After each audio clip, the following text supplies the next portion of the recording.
Assalamu alaikum wa rahmatullahi wa barakatuh, and hi, welcome to my lecture series. In this video, I will talk about Pelton turbine. Pelton turbine is widely used in hydroelectric power plants. Hydro dams utilize the potential energy from dam water at higher reservoir to turn the turbine when the water flows to the lower reservoir. The rotational movement of the turbine is usually transmitted to a generator, converting kinetic energy into electrical energy, and then to a transformer before the electricity is distributed through power grid. Due to its simplicity, Pelton turbine is widely used and is preferred turbine for hydropower when the available water source has relatively high hydraulic head at low flow rates.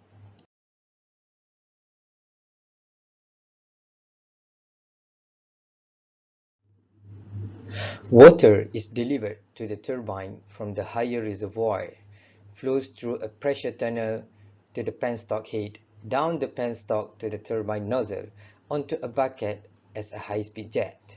A surge tank is connected near the penstock head to overcome sudden pressure surge that could damage the turbine. A dam is a large barrier constructed to raise the level of water and control its flow. The elevation created by the dam produces the potential energy. The difference between the level of water in the higher reservoir, known as head raise, and the lower reservoir level of water or tail raise produces head of pressure or static gross head. When water flows from head raise to the turbine, there will be some losses of head due to friction between water and the penstock. There will also be other losses of head, such as loss of head due to the position of the nozzle above the tail raise, and some other minor losses that could be neglected. So the net head available to the turbine unit for power production, or the effective head, is the gross head minus all the losses. Now we want to talk about the construction of a Pelton turbine. Pelton turbine essentially has a wheel, which called a Pelton wheel, or sometimes is called a runner. Attached to the wheel is a series of spoon-shaped buckets around the edge of the runner. Water is supplied to the turbine through the penstock and nozzle. The water come out from the nozzle is in the form of jet, which strike the bucket, causing the runner to rotate. The amount of water striking the buckets of the runner is controlled by providing a spear valve in the nozzle. Another important component of a Pelton turbine is the braking jet. A small nozzle is used to direct the braking jet on the back of the buckets and act against the runner rotation direction. This is to slow down the wheel rotation. These are the essential components of a Pelton turbine. However, in most cases, Pelton turbine also need a casing. We already know that Pelton turbine is an impulse type turbine, which means pressure does not change. If the pressure is constant, why do we need a casing? Yes, it is actually not required in order to operate a Pelton turbine. However, the casing of a Pelton turbine is important to prevent the splashing of the high-speed water and to discharge water to the lower reservoir, and also as a safeguard from accidents. This is an actual bucket. Buckets are usually cast in one solid, which is necessary to avoid damage, such as fatigue failure. The tip of the buckets, where a round open section combined with the groove at the back of the bucket, allow the water to strike the right bucket to produce maximum power. One important design of the Pelton wheel buckets is the flow splitter located at the middle of the bucket that divide the water into two equal streams and change the direction of the water almost 180 degrees. This allowed the wheel to capture almost 100% of the water's energy. Theoretically, the splitter should be shaped like a cusp, with the two hemispheres meeting at the center, making the angle of contact of the two surfaces zero. However, this is not possible for two reasons. First, because of the difficulty in manufacturing such an intersection, and second, because of the entrained sand and other abrasive particles in the jet that invariably erode the splitter surface. Moreover, if the blade angle is zero, water exiting from one bucket would strike the back of the succeeding bucket, with the result that the overall efficiency of the turbine would be reduced. Hence, the angle of deflection is normally set between 165 degrees and 170 degrees. Velocity triangles is the most important part in analysis of a turbine. At the inlet, the jet is approaching the bucket with velocity v1. As the bucket is moving simultaneously, the velocity of the bucket is u1. Take note that the jet and the bucket are moving simultaneously. Therefore, the relative velocity between them is taken as vr1. The jet then deflected by the bucket and exit the bucket with velocity vr2. vr2 come out from the blade with angle of deflection v. As the bucket is moving simultaneously, the velocity of the bucket now is u2, and the jet velocity at the outlet is denoted as v2.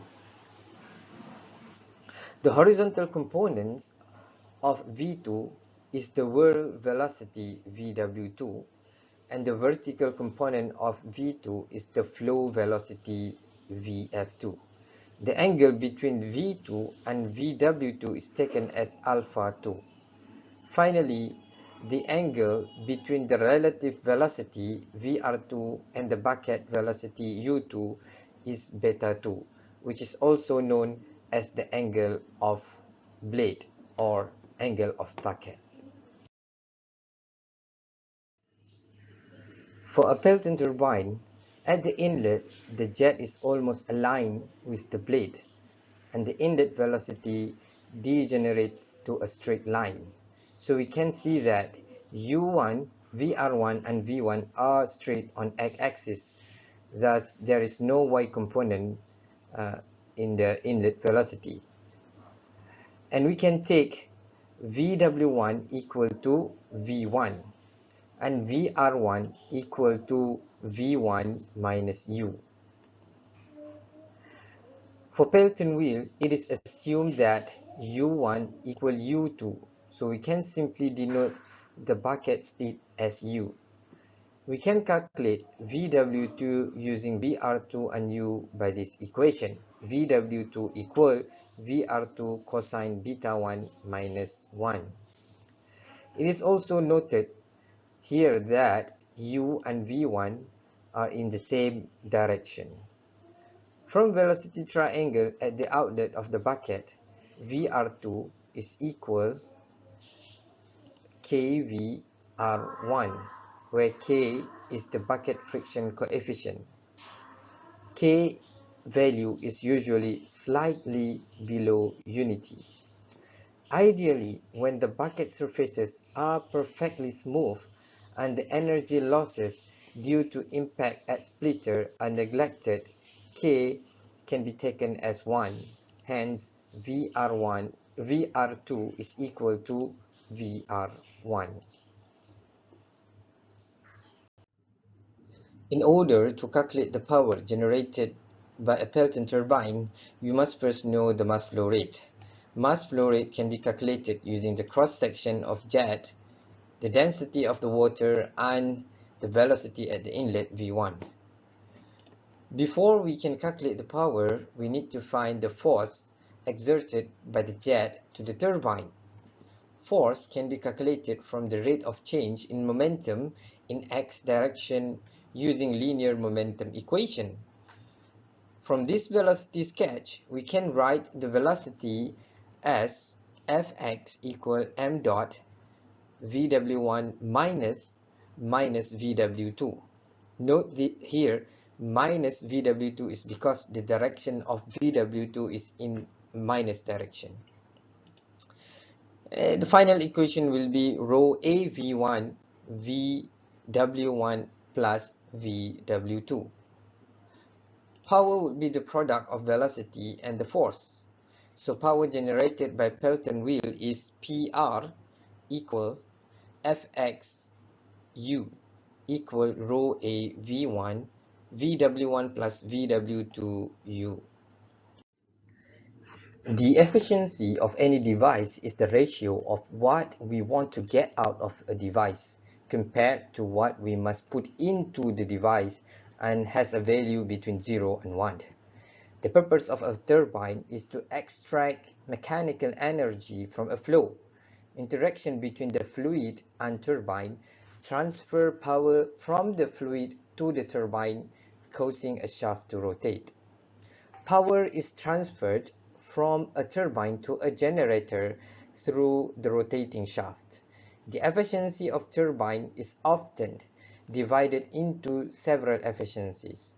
The first one is hydraulic efficiency. Hydraulic efficiency is the power developed by the runner divided by the power supplied at the inlet of turbine.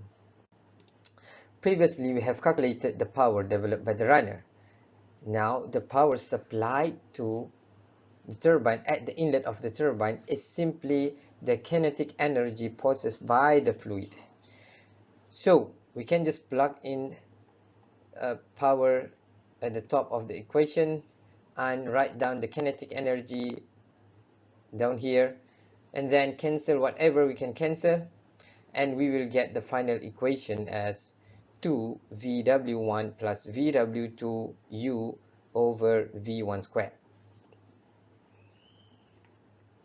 Another expression that can be used to calculate the hydraulic efficiency of a Pelton turbine is using torque and angular velocity over rho GQH. One important parameter in designing an hydraulic turbine is the maximum hydraulic efficiency. But I'm not going to give you this one because this is going to be do it yourself. Try to do it yourself, show the step-by-step derivation and the necessary explanation. This practice will help you to get more understanding of the topic. I'm sure you can do it. Next is the mechanical efficiency. Mechanical efficiency is the power available at turbine shaft divided by the power developed by turbine runner, or simply the shaft power over the bucket power. These two power differ by the amount of mechanical losses, for example, losses that caused by bearing friction. Values of mechanical efficiency of a Pelton turbine is usually between 97% to 99%, depending on the size and capacity of the unit. Finally, the overall efficiency. In hydraulic power plant, energy is transferred from fluid to the turbine runner. During this transfer process, some energy will be lost. This efficiency is given by the hydraulic efficiency. Then, from the runner, the energy is transferred to rotate the shaft that connected to a generator. Again, during this transfer process, some energy will be lost and the efficiency is given by the mechanical efficiency. The overall efficiency of these processes inside the turbine is the product of hydraulic efficiency and mechanical efficiency. If we plug in those efficiencies in this equation, we can cancel this term to get a final form of the equation as PS over rho g QH, or simply the ratio between shaft power and fluid power. The typical value for overall efficiency of a Pelton turbine is between 0.85 to 0.90. Now we want to look into the design aspects of a Pelton turbines. In most applications involving the design of a Pelton turbine, the power required or expected and available heat are usually known. From these, the flow rate can be calculated by making a suitable assumption of the efficiency, which for hydraulic turbines is quite high, usually close to 90%. Some variables that need to be decided when designing the turbine are: the first one is velocity of jet. By assuming that the velocity of jet equal the velocity at the inlet of the turbine equal CV square root of 2GH, where CV is the nozzle velocity coefficient, or simply the nozzle coefficient. Nozzles are inherently very efficient devices since they convert pressure head to velocity, and this process is quite efficient.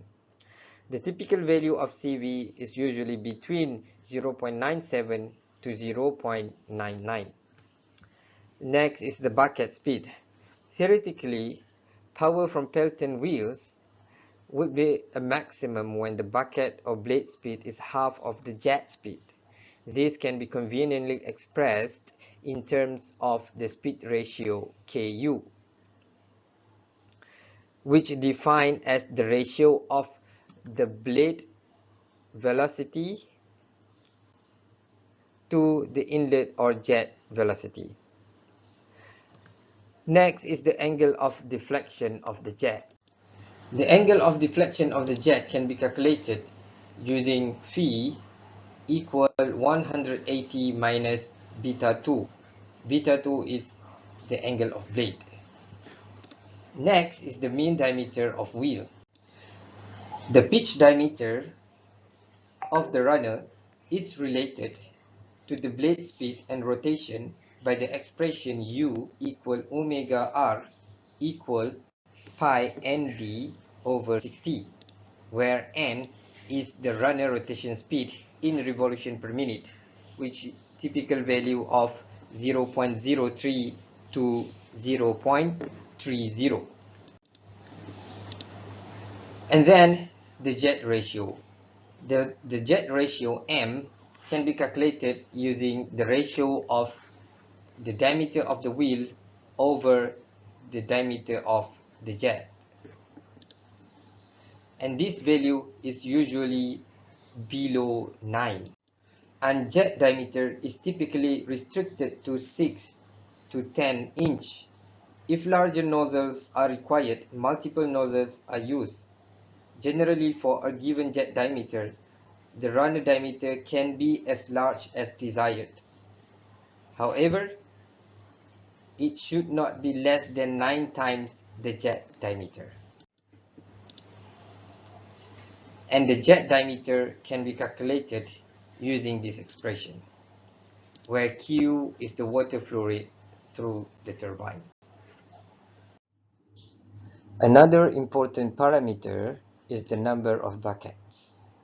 The number of buckets and correspondingly the distance between them are governed by two competing considerations. The buckets should be close enough that all the water in the jet is utilized. At the same time, water leaving one bucket should not strike the back of the adjacent bucket. Using these two criteria, an empirical formula that relates the number of buckets and the wheel diameter to jet diameter ratio is given by this expression: NB equal 15 plus 1 over 2m to completely utilize water jet. Next is the number of jet. The number of jet can be calculated by the ratio of water flow rate through turbine to water flow rate through a single jet. And the maximum number of jets for Pelton turbine is restricted to 6. And then finally the dimension of bucket. This is typical value of the length of the bucket is between 2 dj to 3 dj, and the width of the bucket is between 3 dj to 5 dj, and the depth of the bucket is between 0.8 dj to 1.2 dj. In this lesson, we have learned about Pelton turbine by looking into the hydroelectric power plant construction, the component of a Pelton turbine, the velocity triangles, the power generated by Pelton turbine, the efficiency of Pelton wheel, and the design aspect of a Pelton turbine. With this, I conclude this lesson, and we will see again in example video. If you have any suggestion for improvement, please do get in touch. Thank you.